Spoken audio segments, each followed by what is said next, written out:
Perfecto.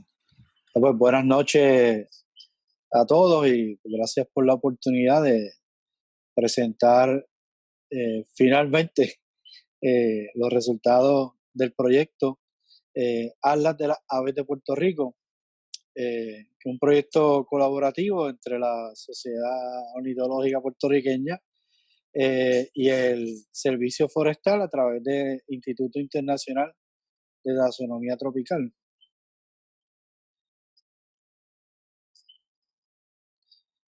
Básicamente, cuando yo comencé a principios del 2000 a trabajar con proyectos de conservación de aves y recursos, en Puerto Rico pues se realizaban ciertos tipos de estudios o monitoreo de poblaciones de aves, algunos de ellos a escalas bastante grandes, como el famoso Breeding Bird Survey, el cual mucha gente confundía con el Breeding Bird Atlas. El Breeding Bird Survey es un proyecto corrido a través del Servicio Geológico Federal y que utiliza rutas a lo largo de carreteras en distintos tipos de zonas de vida entre Norteamérica incluida Puerto Rico durante los meses de abril y mayo. Y se visitaba una sola vez. Y básicamente se contabilizaban las aves que estaban dentro de esa ruta, y, pero no estaba tomando datos adicionales excepto números de individuos y obviamente las especies. Otro proyecto bastante conocido por la mayoría de nosotros, que son los conteos navideños Audubon, o los CBC, los cuales se realizan una vez al año entre las fechas del 14 de diciembre al 5 de enero y se visitan una sola vez durante ese periodo y está basado en un círculo imaginario en donde se nuevamente colecta información de todas las especies y el número de individuos que ahí se encuentran, pero no se toman ningún tipo de dato adicional sobre los comportamientos de dichas especies. Además de eso, se hacían muchos estudios a menor escala con especies particulares, mayormente especies que eran de importancia porque estaban amenazadas, especies que eran manejadas o se pensaba que podían ser especies de importancia para la caza, y también especies que sirven de modelo para contestar preguntas sobre ecología y evolución. Y señores, eBird, que sería la contestación y lo que nos ayudaría a tener toda la información como es ahora, pues simplemente no existía para esa época, lamentablemente. Bien, ¿cómo surge esto del Atlas en Puerto Rico? Pues fue una combinación de hechos y básicamente algo del destino. Mientras estaba en tránsito hacia la isla de Tobago en el 2003 para una conferencia de lo que hoy es Birds Caribbean, me encontré con el doctor Joe Wonderly en el aeropuerto y nos pusimos a hablar y le mencioné esta, lo que yo veía, que había una falta de una base de datos centralizada donde uno pudiese acceder toda esa información que estaba regada sobre las aves de Puerto Rico y mucho menos información de dónde se estaban reproduciendo, qué pasaba con ellas en ciertas áreas, por qué no estaban aquí, por qué no estaban acá. Al mismo tiempo, Joe estaba pensando que deberíamos hacer este tipo de proyecto llamado Atlas de las Aves, el cual yo no tenía idea de lo que era. De casualidad, Joe comparte su cuarto de hotel con Rick West, quien, un norteamericano que llevaba más de 40 años colaborando con proyectos de Atlas en Europa y Estados Unidos. Y de hecho, era el coordinador en ese momento del Atlas de Alabama. Así que nos unimos los tres a conversar y decimos, mira, ¿qué tal si hacemos el Atlas? Me convencieron, vamos a ver. para beneficio de todos, resulta que estaba el proyecto llamado el Puerto Rico Gap Project. Era un proyecto que estaba levantando información sobre distintas especies en Puerto Rico donde habían estas lagunas o gaps. Y ellos tenían una gran necesidad por información sobre aves. Y después les voy a enseñar unos mapas que lo demuestran. Así que ellos presentaron, ¿verdad? De su parte, proveer su capacidad tecnológica y manejo de datos a cambio de que le proveyéramos información. Y básicamente de ahí sale el proyecto conocido como el Atlas de las Aves de Puerto Rico. Bien, ¿qué es un atlas? Pues básicamente son proyectos que buscan delimitar la distribución geográfica de las aves y a su vez, a diferencia de otros proyectos, busca documentar cuándo y dónde se están reproduciendo las aves en una región particular y básicamente son proyectos que duran de 3 a 5 años, en los cuales se forma esta imagen o un snapshot de las condiciones poblacionales y de distribución y dónde se están reproduciendo esas especies. Y entonces son proyectos que tratamos, ¿verdad? Se trata de que se repitan por lo menos cada 10 a 20 años. Algunos lo han repetido en tiempos mucho más cortos. Bien, dando un resumen un poquito, ¿verdad?, de cómo surgen estos proyectos de atlas. A principios del siglo XX, la observación de aves, en gran medida llevados por la creación de los conteos navideños, hizo que la observación de aves se convirtiera en una actividad extremadamente popular. Y como sabemos los observadores de aves, una de las cosas que siempre queremos que haya es un mapa de distribución que nos diga dónde y cuándo podemos encontrar ciertas especies de aves. Y de ahí vienen estos mapas de distribución que estamos acostumbrados a ver en las guías de campo y que básicamente estaban hechos con las mejores predicciones basados en pues, una cantidad de datos, información que había histórica de dónde estaban las aves, cómo se iban moviendo, en qué periodos del año las podían ver.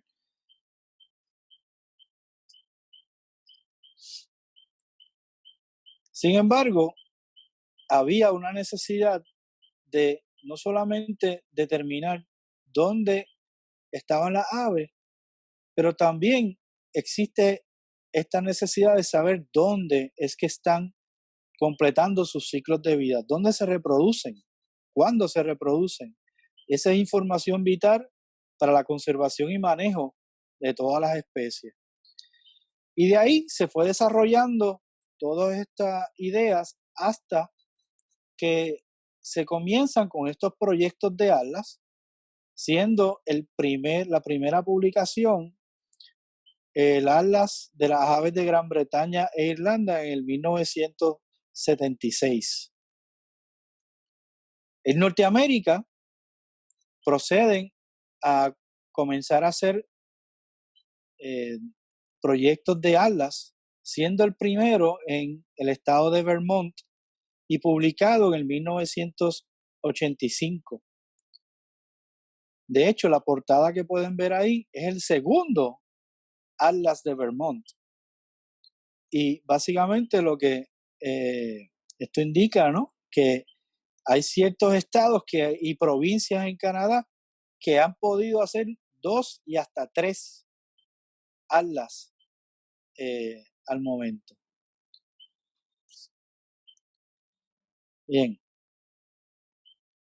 Puerto Rico, pues como les dije, nos juntamos y decidimos entonces, mira, vamos a hacer este proyecto que entendemos que va a ser de gran utilidad para Puerto Rico. Entendemos que es un proyecto que no requiere unos costos muy altos y tiene gran funcionalidad. Y entonces tenemos unos objetivos, ¿verdad?, que presentamos, que era básicamente crear, ¿verdad?, una distribución de esta geográfica de estas especies, delimitar los periodos reproductivos de las especies en Puerto Rico y, bien importante, crear una base de datos que sirviera para ser comparado en tiempos futuros, posiblemente en un segundo atlas, que espero que alguien se atreva a hacerlo. Y obviamente el objetivo más importante es proveer esta información a las personas que manejan la planificación y el desarrollo de nuestra isla y el uso de los recursos naturales. Bien, ¿cómo hicimos el atlas? Pues básicamente hicimos el atlas del periodo del 2004 al 2006. El 2004 fue un periodo de prueba para ver cómo funcionaba el uso de cómo dividíamos la isla, etcétera, ¿verdad? Y lo decidimos incluirlo para utilizar 6 años en este caso. La isla la dividimos, y yo les voy a mostrar, en 476 hexágonos, utilizando un grid creado por el proyecto GAP.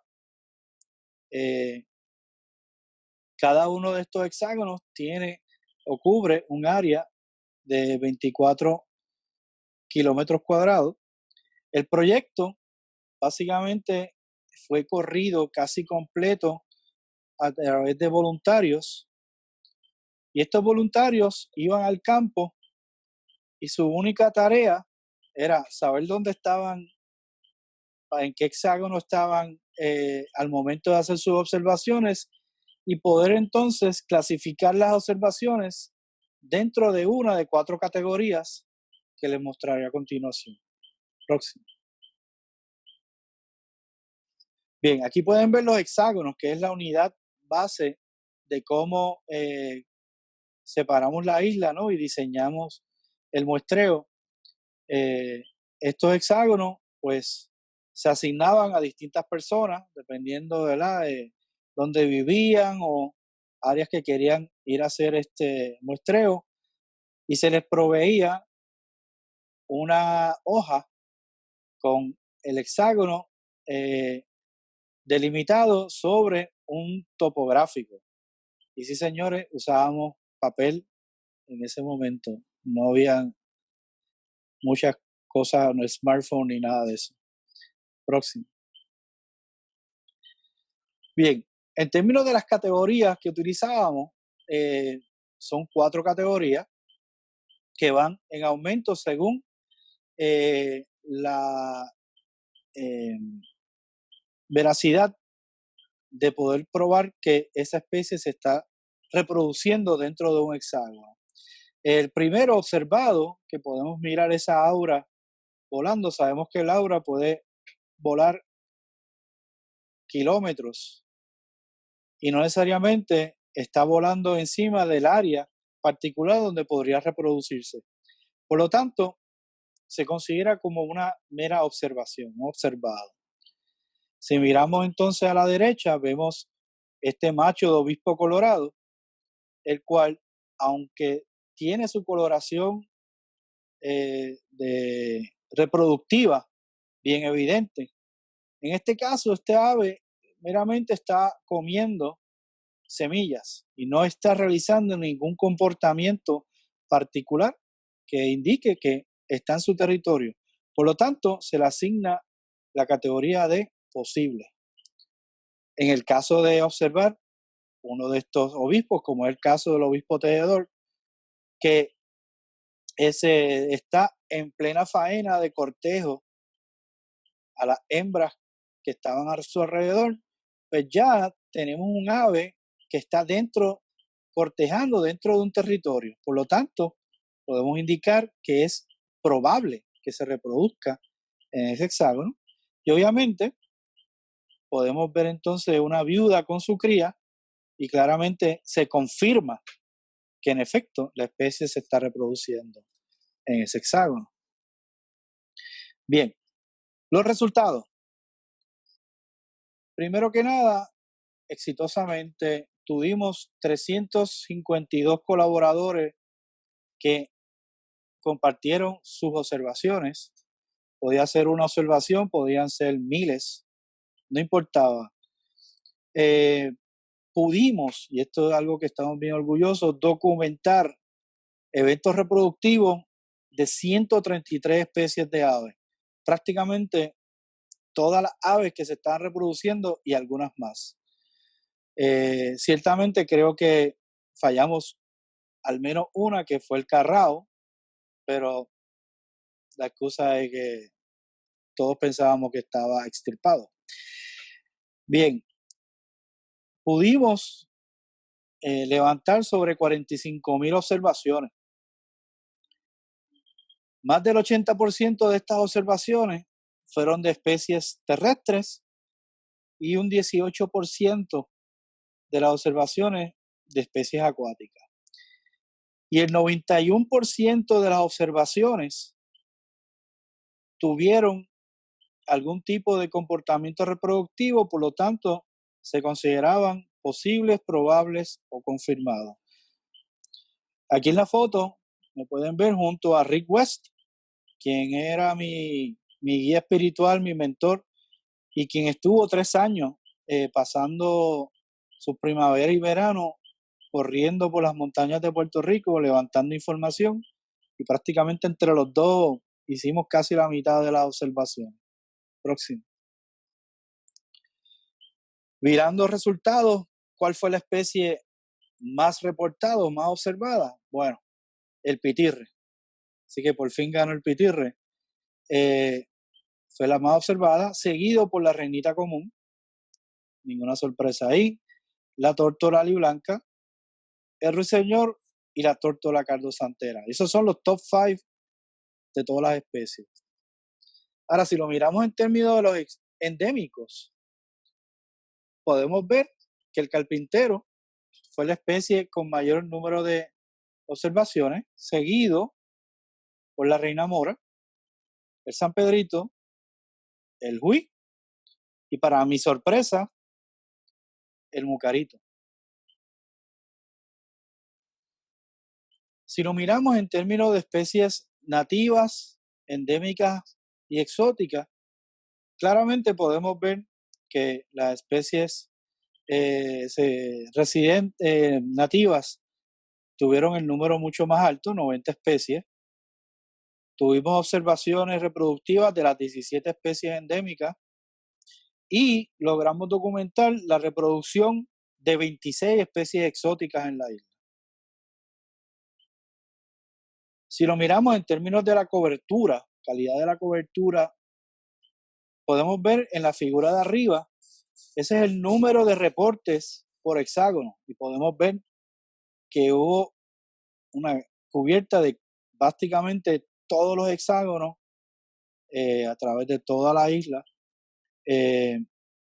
pero mucho más grande, pues el efecto, ¿no? La cobertura lo podemos ver abajo, que muestra el número de especies por hexágono, con un máximo de 67 especies en algunos de ellos, que muestra la calidad, ¿no?, de cobertura que pudimos hacer.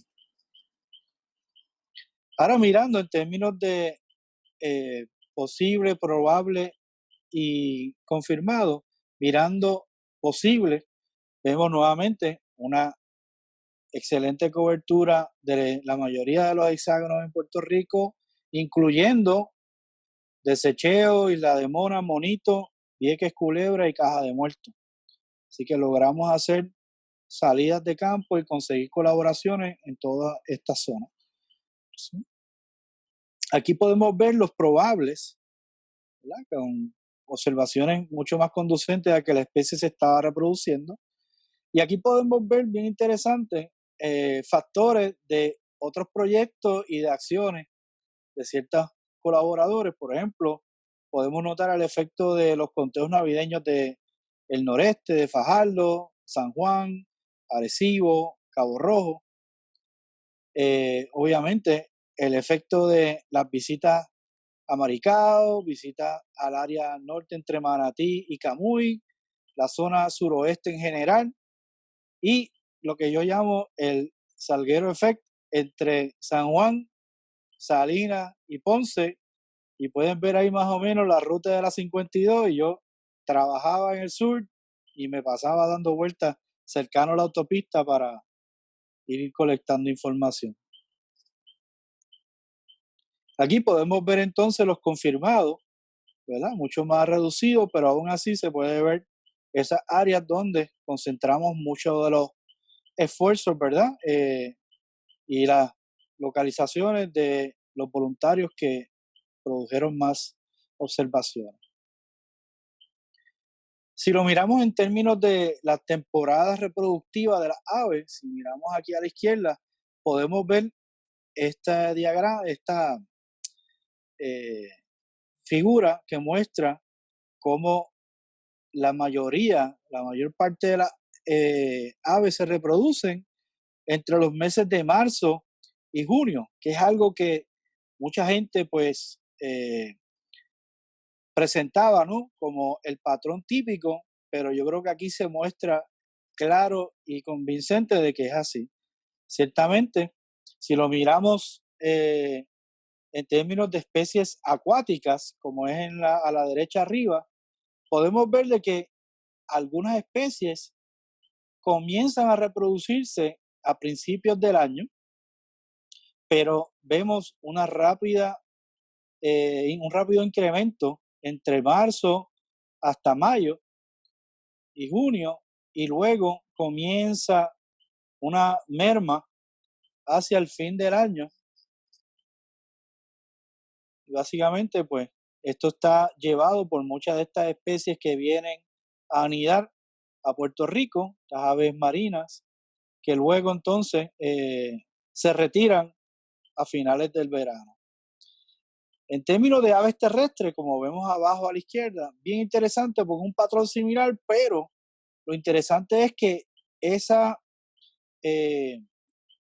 aumento entre los meses de marzo a junio es mucho más drástico, especialmente esa caída entre junio y julio, que es bastante drástica, la reducción de reproducción, y eventualmente merma hasta el final del año. En términos del impacto del proyecto,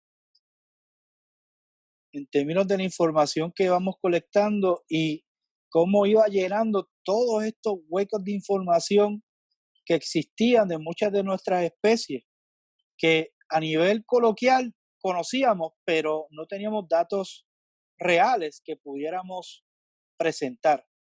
Si miran arriba a la derecha, este es el mapa del Julián Chiví, de las confirmaciones meramente de saber que la especie estaba presente en esos hexágonos que están marcados. Y como pueden ver, hay grandes lagunas a través de la isla de Puerto Rico, aun cuando sabíamos que esa especie es una especie que encontramos durante gran parte del año a través de la mayoría de los bosques de Puerto Rico. Cuando logramos entonces trabajar el proyecto Atlas, como vemos en la figura de abajo a la derecha, podemos ver cómo el Julián Chiví en efecto está distribuido por casi toda la isla de Puerto Rico, Vieques y Culebra, siendo esto una gran colaboración que se le proveyó al proyecto GAP para que lo tenga en su base de datos eventualmente, estén ahí, y obviamente información que nos ayuda a entender mucho mejor la realidad de estas especies durante el periodo de muestreo que hicimos. Ahora quiero mostrarles algunos mapas de ciertas especies, ¿verdad? Básicamente esto es la razón de ser del proyecto, ¿no? Crear estos mapas, ¿no? Y otros mapas que se podrían hacer de distribución específica, ¿no? En términos de hábitat, que alguien puede hacer en el futuro, ¿verdad? Pero para propósito del proyecto no nos llegamos a eso todavía. Aquí podemos ver la reinita común y básicamente distribuida a través de toda la isla, todas las elevaciones desde la costa hasta el pico más alto. Si hubiesen visto el mapa que yo vi de lo que estaba disponible del proyecto GAP, de lo que se había recopilado hasta el momento de la información que había, parecía, en vez de ser el mapa de una renita común, parecía más el mapa de un gallito amarillo, por la cantidad de espacios blancos que había en los hexágonos. Así que esto también muestra que hicimos un trabajo bastante completo. Otra especie endémica que ya les había mencionado que me sorprendió que fuera la quinta más reportada fue el mucarito.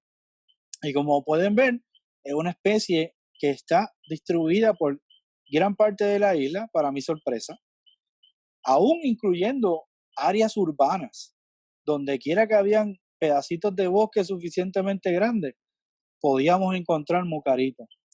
Y esto es interesante porque pues no se ve durante el día usualmente y hay que hacer esfuerzos como hicimos, grandes esfuerzos y mucho tiempo en ir en madrugadas y de noche buscando encontrar y documentar la presencia de los mucaritos.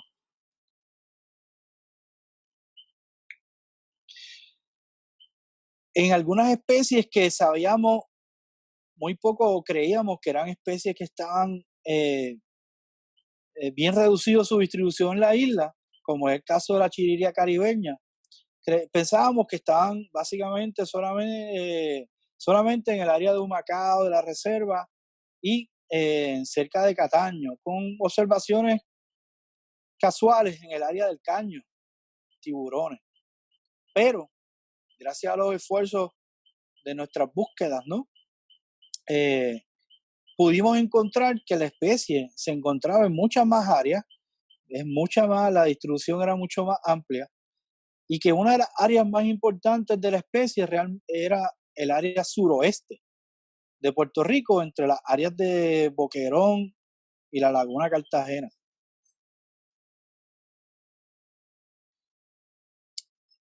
También logramos encontrar evidencia de especies que prácticamente pensábamos que habíamos perdido de la isla, como es el caso de la perdiz de Martinica o perdiz bigotuda, la cual llevaba casi 30 años que no se confirmaban apariciones de esta especie más allá de la isla de Vieques.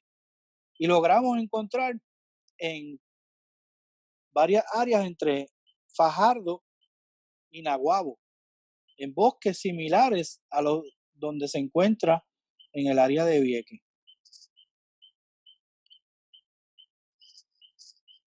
Algunas especies las pudimos documentar anidando por primera vez en Puerto Rico. Y les voy a mostrar dos ejemplos.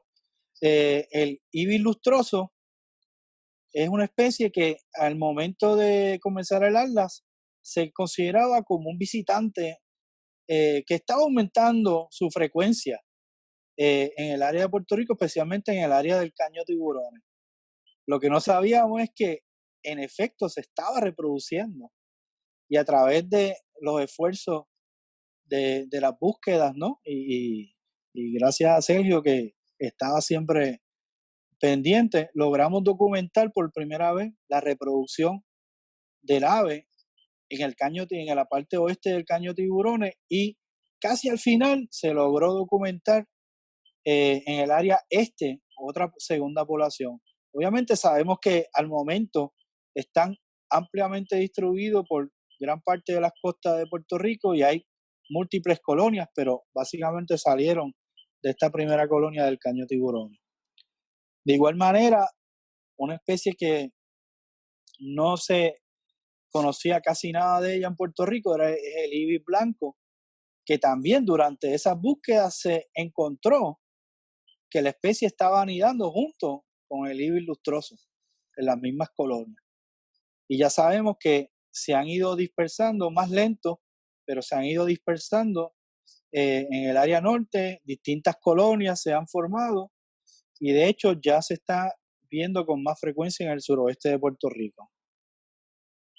Una especie marina, que es el ostrero, era una especie que por mucho tiempo la gente lo consideraba como una especie migratoria, cuando en realidad es una especie residente, no migratoria, y que anida en muchas de las áreas costeras de Puerto Rico, especialmente donde hay costas rocosas asociados a áreas con arena, ¿no?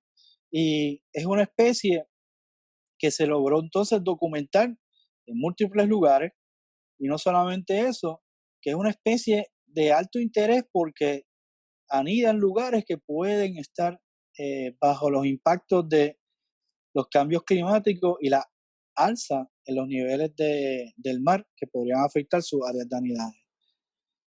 De igual modo, otro playero que justamente antes de comenzar el Atlas se había encontrado por primera vez anidando en el área de Cabo Rojo, pudimos encontrar que en efecto la especie se encontraba anidando en varias localidades en los salitrales al sur de Puerto Rico y posiblemente en el área de Rupert Roads. Así que una especie que se conoce todavía muy poco de sus hábitos reproductivos en la isla. Una especie que para muchos es una especie muy común, típica de las áreas costeras y que tiene, ¿verdad?, muchas historias de que también se ve en las montañas, especialmente antes de huracanes y todos esos cuentos. Pero si miramos el mapa, básicamente sorprendente es que, aunque se ve en muchos sitios, en el territorio puertorriqueño solo confirmamos su reproducción en la isla de Monito, en más ningún otro lugar. Lo cual, gracias que esa área está protegida, pero podríamos hasta perder la especie si no la manejamos. Otra especie que hemos visto reducciones es el canario de mangle, que es sinónimo con los manglares, pero en verdad hemos visto una reducción clara en las poblaciones, especialmente en la parte norte de la isla. Y aquí se pudo ir documentando esa realidad y de hecho, al momento, casi ha desaparecido del área norte, incluyendo posiblemente partes de piñones. Cada vez más difícil encontrarlo ahí. Sin embargo, todavía es común en el área sur y este de Puerto Rico y en las islas de Vieques y Culebra. Una especie que de relativa cercanía, ¿no?, en su llegada a Puerto Rico es la tórtola collarina euroasiática, la cual ha ido desplazándose a través de Norteamérica y las Antillas, llegando a Puerto Rico y se ha ido desplazando rápidamente. Pudimos documentar parte de ese desplazamiento y de hecho, al momento la especie ya llegó a Vieques, Culebra y se está moviendo hacia las Islas Vírgenes. Y esta especie podría ser un problema eventualmente por competir contra nuestras tórtolas nativas.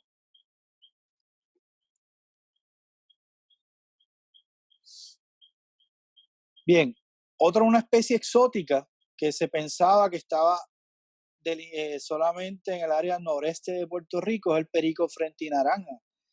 Y en nuestras búsquedas a través de los exámenes pudimos encontrar que la especie estaba comenzando a ganar terreno a lo largo de la Sierra de Luquillo, en las zonas bajas, y ya se estaba comenzando a ver en áreas de Caguas, Trujillo, San Juan, y de hecho ya hay poblaciones establecidas en esta área.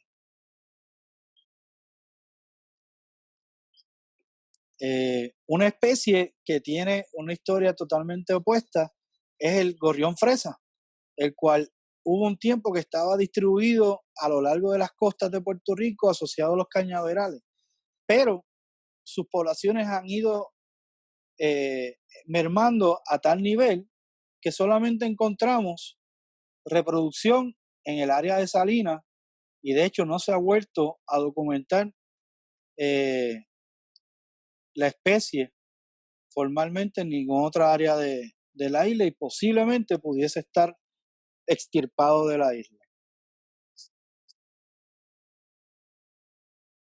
El guabairo, pues podemos decir que hay una historia un poquito más bonita, y es que se pensaba, ¿verdad?, que esta especie en peligro de extinción endémica estaba delimitada o restringida al área suroeste de Puerto Rico, llegando hasta el área entre Peñuelas y Ponce. Pero nuestra búsqueda logramos encontrar que en efecto la especie se encuentra mucho más al este, llegando hasta Guayama. Y logramos colaborar con estudiantes graduados que estaban estudiando la distribución de la especie, y pudimos hacer combinaciones de búsqueda y poder documentar esto. Eso no quiere decir que la especie sea común, pero su distribución es mucho más amplia, lo cual es muy positivo. Y por último, la historia de la reinita mariposera, una especie endémica también que ha tenido una expansión hacia el este bien rápida en las últimas décadas, y de hecho se ha ido moviendo hacia el este, subiendo incluso a alturas medias en la Sierra de Luquillo. Es muy común en Vieques, se documentó por primera vez en Culebra, y ya al momento se ha documentado en la isla de San Tomás, de la isla Vírgenes. Así que es una especie que se documentó en su movimiento. Pues básicamente, para terminar, pues, ¿qué logramos con el Atlas? Pues logramos crear esta base de datos que servirá para comparaciones futuras de los cambios de estas poblaciones, su distribución, dónde se reproducen, etcétera. Pudimos crear levantar información importante para ser compartida con las agencias pertinentes que evalúan casos, que promueven la conservación, que manejan los recursos, y también algo bien importante es que este fue el primer proyecto de atlas de aves nidificantes que se hace en el neotrópico, por lo cual debemos estar grandemente orgullosos. No solamente eso, sino que pudimos dar entrenamientos a personas en México, a personas en la República Dominicana, para que ellos pudieran comenzar a correr con sus propios proyectos. Y gracias a todas estas personas que colaboraron, obviamente todos los voluntarios que estuvieron ayudando, a la SOPI, y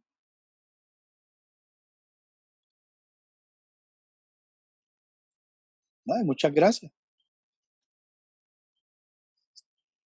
Excelente, José. Tenemos un par de preguntas. De hecho, antes que se me olvide la mía, tú mencionaste sobre la Eurasian Collared Dove,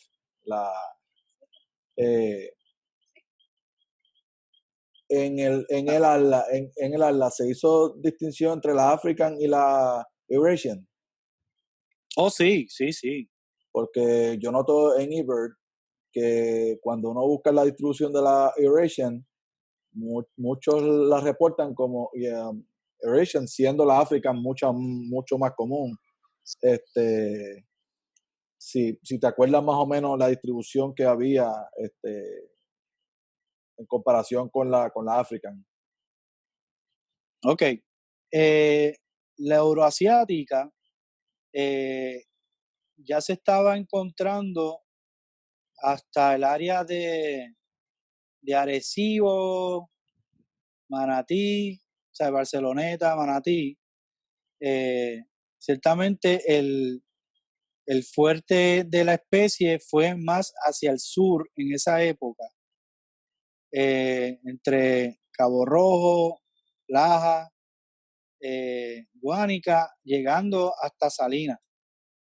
Eh, Documentamos la especie, de hecho se hizo una publicación sobre la hibridización de la africana con la euroasiática.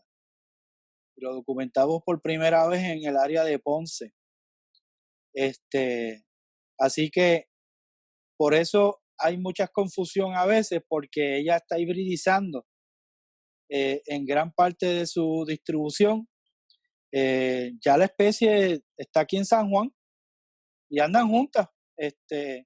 Y entonces notamos, especialmente por ciertas cualidades físicas, pero mayormente cuando cantan, que tienen una canción que es una mezcla de la de Caoto, de la tu,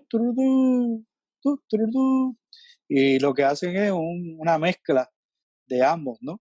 Y esta es una especie que es extremadamente agresiva y eventualmente podría simplemente eh, eliminar a la africana de Puerto Rico, porque esa africana viene de aves domésticas que son bien mansas y no son, ¿verdad?, para nada agresivas y están mayormente asociadas a áreas donde hay vaquería, donde echan comida, ¿no?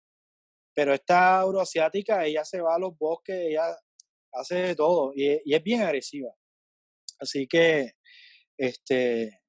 pero sí, pero la realidad es que no mucha gente pues sabe definir una de la otra, especialmente en la época por ejemplo, del Atlas. Si tú miras las guías de campo, no salía, creo que no salía la africana, salía euroasiática o al revés, no recuerdo. O sea que esa es una especie que no se está documentando en Puerto Rico. Así que, aunque estaba, pero no se incluye en la guía y la gente pues no podía identificarlo, máxime de que existían estos híbridos que no sabíamos ni qué, o sea, mucha gente no sabía. Yo sabía porque las conocía de como mascotas, ¿no? Pero, pero eso Eh, es una de las razones. sí. Esta publicación está electrónica, ¿no? El Atlas, Sí. si hay una versión que realmente es como un draft, porque todavía estamos terminando unos comentarios que enviaron los editores, estamos trabajando eso ahora mismo, pero básicamente los mapas y todo está final. Es solamente cuestiones de texto y eso. Y está, si hay un link que subieron en ResearchGate, creo que está Lo que esa hacemos es información. que lo hacemos llegar luego a los participantes. Sí, aunque pues yo preferiría, ¿verdad?, que lo veamos cuando esté final, que Exacto. Okay. entiendo que estará libre de costo y en PDF, ¿no? Que se va a poder bajar sin descargar sin problema. Eh, Así que sí, porque en la que está por ahí tiene la lista de los voluntarios, tiene unos Ah, errores que me okay. da. Okay. Me eché a llorar, pero ya Es- se arregló. Estamos ya pues por terminar. Él hace un comentario que de hecho hablamos antes de comenzar la presentación, que entre otras cosas que se debe promover, que SOPI debe promover que se realice un nuevo ALA. Estuvimos hablando sobre eso. Ujú. Que es una extraordinaria herramienta de planificación y nos ayudará a ver los cambios poblacionales con las modificaciones en topografía y en los usos del suelo, que de hecho Sí. recientemente estamos viendo la necesidad de eso. Eh, ¿Tienes alguna idea, más o menos, una idea de cuándo estará lista la publicación. La publicación, eh, sí, antes, yo espero que antes de los conteos navideños esté eso ready. Okay, Julio tenía o tiene una pregunta, a ver dónde está. Aquí está También Ela tiene una pregunta anterior que dice, cuando publicaron originalmente el Atlas, ¿hubo alguna comunicación de esta información a la compañía de turismo? No sea así, no, entiendo que no, yo por lo menos de mi parte no. Yo se lo comuniqué, ¿verdad? A la directiva, a varios colaboradores, de que básicamente ya estaba eh, listo el texto, pero no, eso no creo que se haya hecho. So, habría que entonces hablar con la persona, Jessica Castro, quien escribió ¿cómo es? Que es la autora principal del documento como tal. A ver, pero definitivamente deberíamos compartirlo con todas estas agencias de gobierno pertinentes. Ok, una última pregunta. Creo que ya Julio tiene el mute quitado. Dale, Julio. Sí, Y buenas noches a todos, ¿todo bien? muy bien. Qué bueno que... tenía una pregunta porque dijiste que hicieron una publicación de la hibridización de de las dos collarinas. ¿Esa publicación está electrónica disponible en algún sitio? Yo creo que sí, pero se puede, si me envía un correo la puedo enviar, pero creo que lo puedes buscar, Porque una yo publicación. Ajá. he hecho bastantes search de ese respecto y fíjate, no he encontrado nada y me sorprende que ni siquiera en Estados Unidos no encontré nada al ¿En respecto de eso. serio? Sí, nada, nada.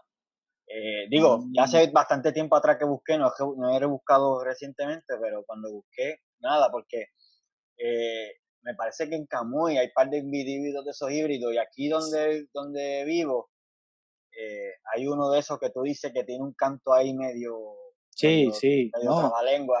Sí, donde tú estás y en Camuy, cerca de Yeguada, Sí, hay un área allí que está lleno de las dos especies. Ciertamente la africana domina, pero la de Caocto está allí, están hibridizando. sí, sí.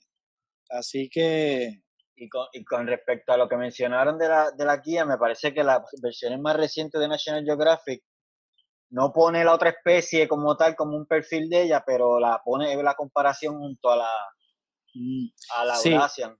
lo que ocurre es que en Norteamérica la, la africana básicamente no se estableció realmente y por alguna razón, pues en Puerto Rico, posiblemente, ¿verdad? Por la falta de depredadores, ¿verdad? Como allá la cantidad de halcones y búhos, lechuzas y todo eso es mucho más alto que aquí en Puerto Rico, pero aquí la collarina africana, este, se ha, se, ¿cómo se estableció en áreas urbanas prácticamente? Así que eso posiblemente es lo que ayudó, igual que pasaba con los gorriones de Java y algunos otros especies exóticas que se han establecido en áreas urbanas, pero en Estados Unidos no, porque pues esa ave doméstica no, parece que no duraba mucho. Sin embargo, la euroasiática es, como les digo, es bien agresiva y esa se ha quedado con gran parte de Norteamérica.